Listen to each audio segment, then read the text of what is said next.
Should I try MBA abroad?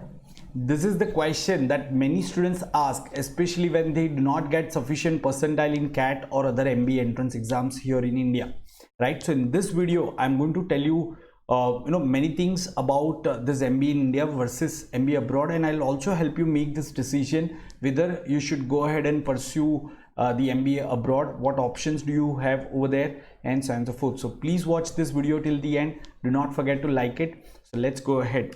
So this is a bit about myself. My name is Ronak Shah and I'm an MBA. I have also completed my engineering. I have more than 12 years of training experience, and you can see the other profile about myself.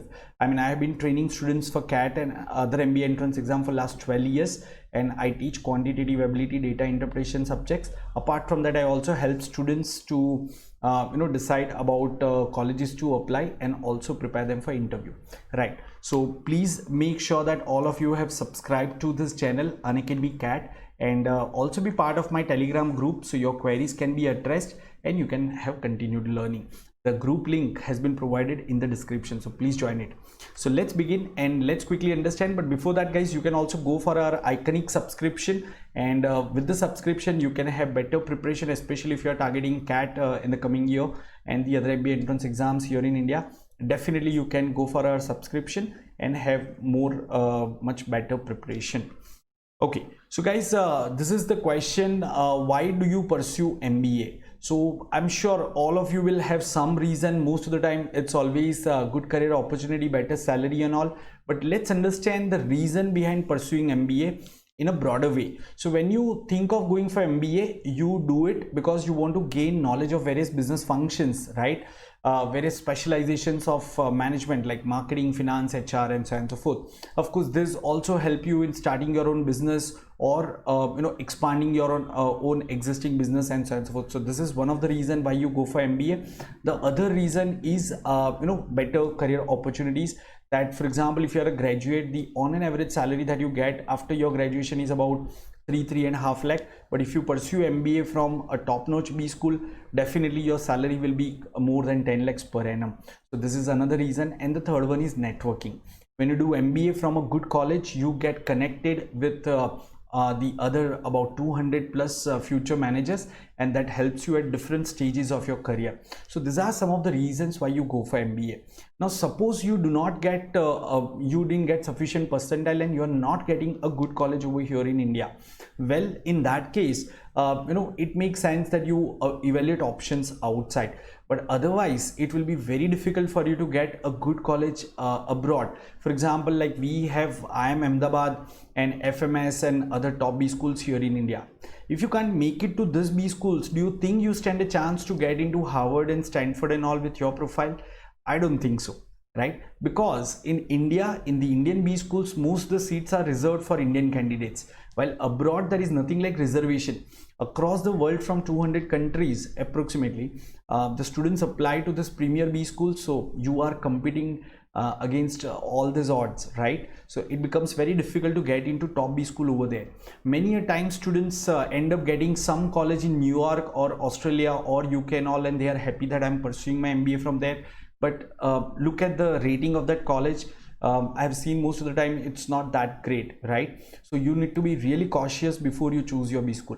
So in simple words, if I am to put, if you are getting a good B school over here in India, guys, it make more sense to go ahead and pursue MBA from India, unless you're looking for some specialization which is not available in the Indian B school, or that specialization is at a very nascent stage in Indian B school. For example, I want to pursue my master's, my management education in luxury and brand management.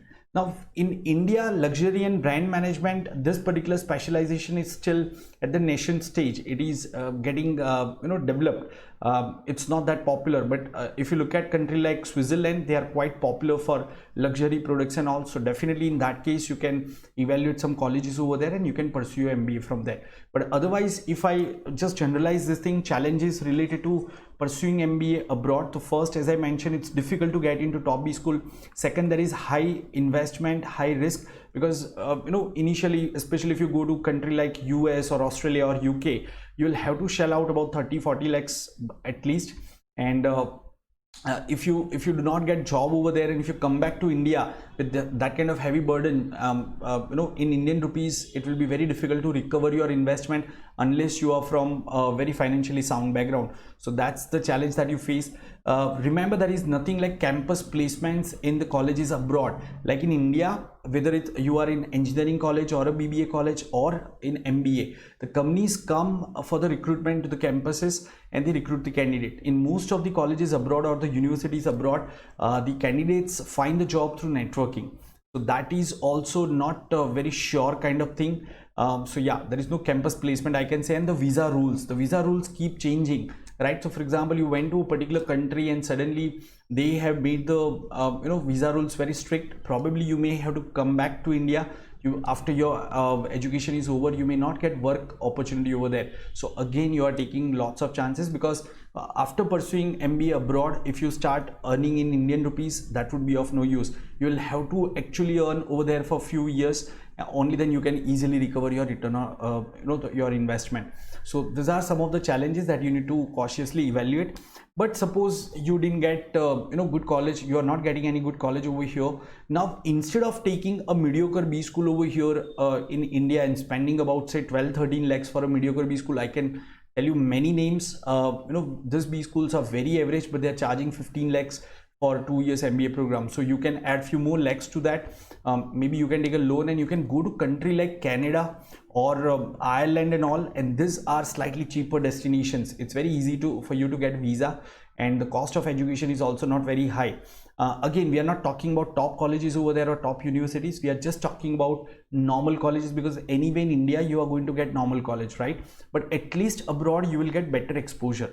Second, in these countries, it will be slightly easier for you to get work visa and later on maybe permanent residence thing over there. So citizenship, you can say.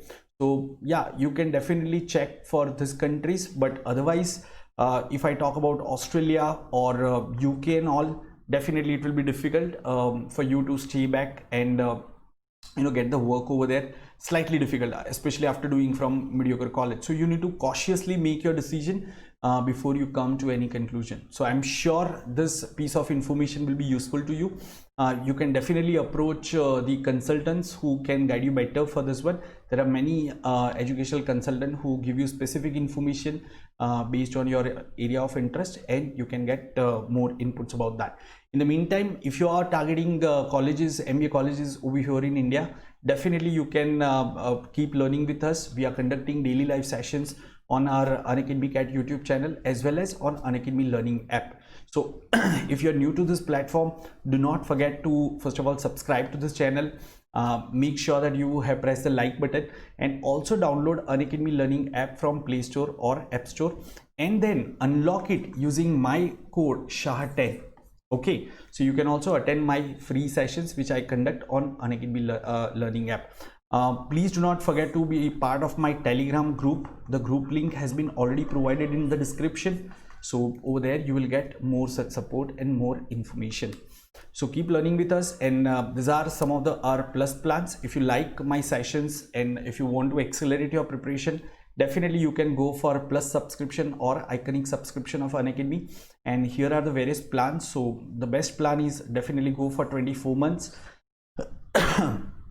and apply my code SHAH10. You will get additional 10% waiver discount over there also. So keep learning with me, and I'll keep coming with many more such videos. Our new batches plus batches are starting every month, so pick your convenient batch and start your learning. That's it for as far as this video is concerned. I'll be coming up with few more videos, so stay tuned. Thank you.